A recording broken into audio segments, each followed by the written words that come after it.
Sa atong pagpadayon sa ikaduhang Domingo, simana sa Pasko sa Pagkabanhaw, karong adlaw ato sa gisaulog ang kapistahan ni San Marcos, usa sa mga inila sa nagsulat sa Ebanghelyo.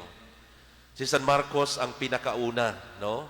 Ang pinakamatud pa daan o karaan o ang pinakamubo nga Ebanghelyo sa upat nga gisulat. O siguro una sa tanan diha sa atong mga pagbasa makita nato kung unsay dakong connection usab niini diha sa atong gisaulog ilabi na ang Pasko sa Pagkabanhaw sa Ginoo. Tungod kay nasahay kita nga human siya mabanhaw, adunay misyon nga gihatag kanato. Og mausab kini ang sugo or command nga gihatag sa mga disipulo diha sa atong ebanghelyo nga gibasa karon. Go to the whole world and proclaim the good news, no? Lakat kamo sa tibuok kalibutan ug isangyaw ang maayong balita ngadto sa mga tao.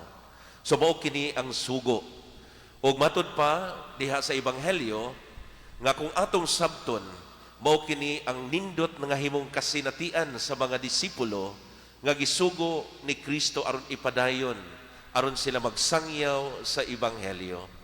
Nga matud pa ang mutuo o ang magpabunyag kanila sila maluwas.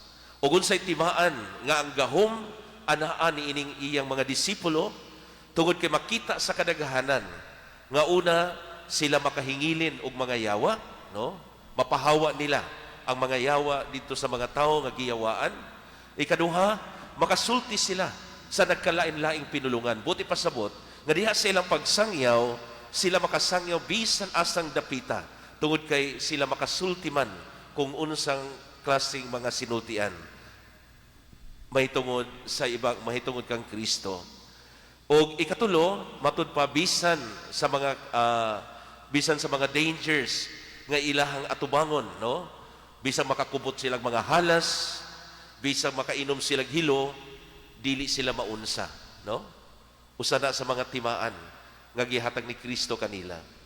O ikaupat, nga kung ilang itapion ang ilang mga kamot ngadto sa mga masakiton, sa dunay mga balitian, sila mga ayo, no? So, nindot kayo nga paminawon nga sa ilang paghihimo sa misyon ni Kristo, sa ilang pagpadayon sa misyon ni Kristo, actually sila giubanan sa gahom sa Dios. So, unsa man ni para nato mga igsuon, siguro kini nagpahinumdum usab kanato sa lawom nga espiritualidad nato sa kinabuhi, sa adlaw-adlaw. Nga kung kita mo salig ngadto sa Dios, kung kita mo ila kaniya, ilabi na kang Kristo, nga mo'y nagluwas kanato o naghatag kanato bag-ong kinabuhi, ilabi na diha sa iyang pagkabanhaw. Atong hinumduman nga duna usay nindot nga mahitabo sa atong kinabuhi, inubanan sa atong lig-on nga pagtuo. O kiniuna sa tanan, mahimo kitang magbadaugon kanunay batok sa mga dautan, no? So walay gahom ang dautan nga makabuntog kanato kung kita adunay pagtuo kang Kristo. Ikaduha, nga kita maka-communicate in a new way, no? Kita makasulti sa bag-ong mga paagi nga usahay makita nato nga dili nato ni mahimo, apan karon mahimo nato tungod kay anaa ang gahom ni Kristo diha kanato. Isip mga misyonero ni Kristo. Ikatulo mga igsuon, tinuod nga sa atong mga buhat, sa atong pagpadayon sa misyon ni Kristo, dili kalikayan gayod nga anaa ang mga peligro, anaa ang mga kasakit, ang mga pag-antos nga atong atubangon.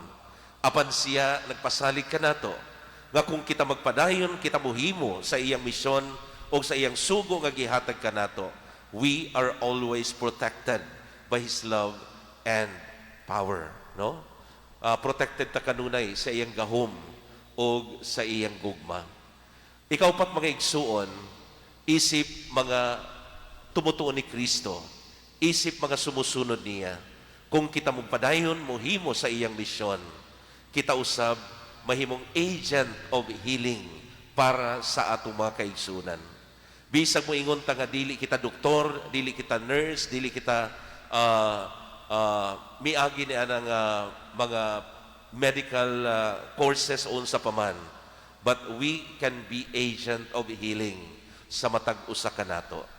So nindot kayo paminawon nga diha sa atong pagsalig, diha sa atong pagpaminaw, diha sa atong pagtuo, o diha sa atong pagdawat sa ebanghelyo ni Kristo, sa kinabuhi sa atong nabanhaw nga Ginoo, kita diay mahimong magmadaugon o mahimong successful sa atong misyon, ilabi na sa iyang gisaad kanato.